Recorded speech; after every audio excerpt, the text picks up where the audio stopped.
ন্যায্য মজুরি সহ বিভিন্ন দাবিতে আজও রাজশাহী, চাঁপাইনবাবগঞ্জ ও নাটোরের দূরপাল্লার বাস শ্রমিকরা ধর্মঘট পালন করছেন। এতে দ্বিতীয় দিনের মতো এসব জেলা থেকে বন্ধ রয়েছে ঢাকা, চট্টগ্রাম সহ বিভিন্ন রুটের বাস চলাচল। সকাল থেকে ছেড়ে যায়নি দূরপাল্লার কোনো বাস। চালক ও শ্রমিকরা জানান, চাঁপাইনবাবগঞ্জ থেকে ঢাকা যাওয়া আসায় প্রতি ট্রিপে ১৩৫০ টাকা পায় একজন বাস চালক। সুপারভাইজার ও হেল্পার পায় ৫০০-র কিছু বেশি। গেল ১৫ বছর ধরেই বহাল রয়েছে এ কাঠামো। দফায় দফায় আলোচনায় বসেও কোনো সুরাহা হয়নি। মজুরি বৃদ্ধির দাবিতে ধর্মঘট পালন করছেন তারা। এদিকে দূরপাল্লার বাস বন্ধ থাকায় ভোগান্তিতে পড়েছেন যাত্রীরা। ভেঙে ভেঙে গন্তব্যে যাচ্ছেন তারা।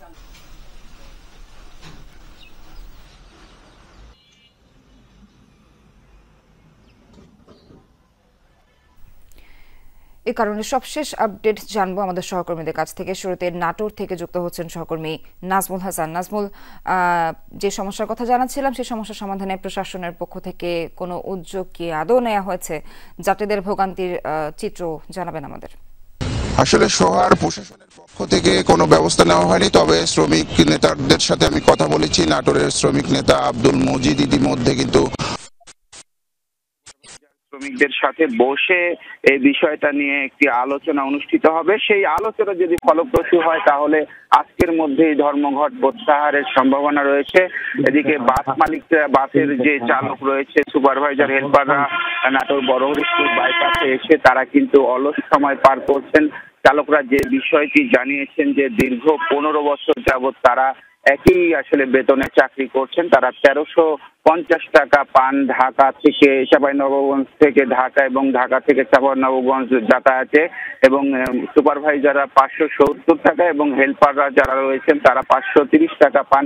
এই অল্প বেতনে আসলে এই দ্রব্যমূল্যের যে ঊর্ধ্বগতি এই বাজারে তারা এই বেতন দিয়ে আসলে সংসার চালাতে হিমশিম খাচ্ছেন। এই জন্যই তারা অনির্দিষ্টকালের জন্য ধর্মঘটের ডাক দিয়েছেন। এর আগেও কিন্তু কয়েকবার ধর্মঘটের ডাক দিয়েছেন মালিক পক্ষ। বিভিন্ন সময় তাদেরকে দাবি দেওয়া মেনে নেওয়ার আশ্বাস দিয়ে ধর্মঘট প্রত্যাহার করিয়েছিলেন। চলতি মাসের প্রথম একেবারে ১ সেপ্টেম্বরও এই ধর্মঘট ছিল। তারপর মালিকদের আশ্বাসে তারা ধর্মঘট প্রত্যাহার করে। তারপর ৬ সেপ্টেম্বর ধর্মঘট হয়। তারপর ৯ সেপ্টেম্বর থেকে ২১ সেপ্টেম্বর পর্যন্ত আলটিমেটাম দেয় যে এর মধ্যে দাবি দেওয়া মেনে না নিলে ২২ সেপ্টেম্বর থেকে পুনরায় ধর্মঘটে যাবে। সে অনুপাতেই কিন্তু গতকাল ভোর থেকে আসলে এই ধর্মঘট চলছে। পুনরায় ধর্মঘটে যাবে সে অনুপাতেই কিন্তু গতকাল ভোর থেকে আসলে এই ধর্মঘট চলছে। এই ধর্মঘটের ফলে যারা দূরপাল্লার যাত্রী রয়েছে সেই যাত্রীরা ভোগান্তিতে পড়েছে। তবে একটা বিষয়, যে একতা পরিবহনের বাসগুলো চলাচল করায় আসলে জরুরি প্রয়োজনে যে যাত্রীগুলোকে ঢাকা যেতে হয় তারা ঢাকা যেতে পারছে না। এছাড়াও কিন্তু লোকাল বাসগুলো দিয়ে তারা গন্তব্যের উদ্দেশ্যে রওনা হয়েছেন। তো এখানে বাসের চালকরা যে বিষয়টি বলছেন, শ্রমিকরা যে বিষয়টি বলছেন যে দ্রুতই ধর্মঘট প্রত্যাহার হোক এবং বাস মালিকরা তাদের দাবি দেওয়া মেনে নেক, এমনটাই প্রত্যাশা করছেন। সোহার, নাজমুল, আপনাকে ধন্যবাদ।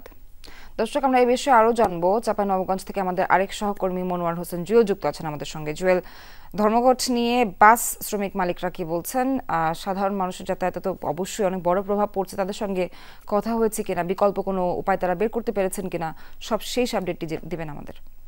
সোহার, গতকালও চাঁপাইনবাবগঞ্জের শ্রমিকরা যে কথাটি বলছিলেন যে আসলে তাদের এই বিষয় নিয়ে সেই ধরনের কোনো আলোচনা অথবা সমাধানের পথ তারা বের করতে পারেননি।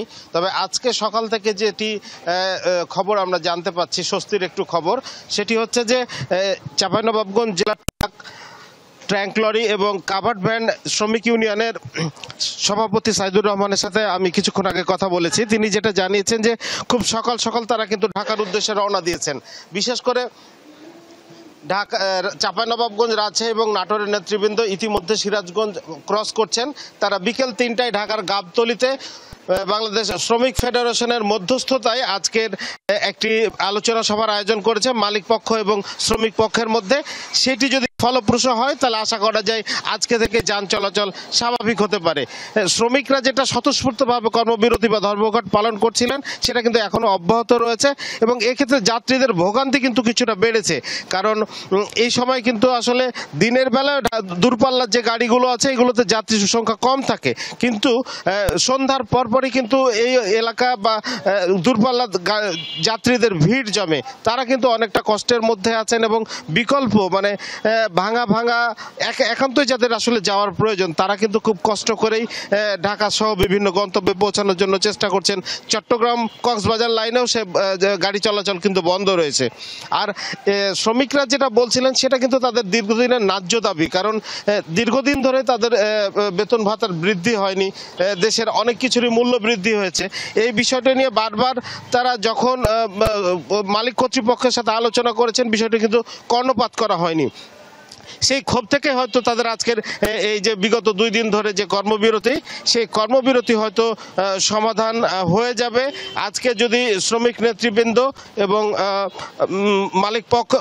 মালিক পক্ষের মধ্যে যদি আজকে মিটিংটি ফলপ্রসূ হয়, এখানকার যারা স্টাফ রয়েছেন তারা বলছেন রাত থেকে অথবা সকাল থেকেই হয়তো গাড়ি চলাচল শুরু করতে পারে। তবে সেটা নির্ভর করছে আজকে বিকেলের মিটিংয়ের ওপর। সোহার, জুয়েল, আপনাকে ধন্যবাদ।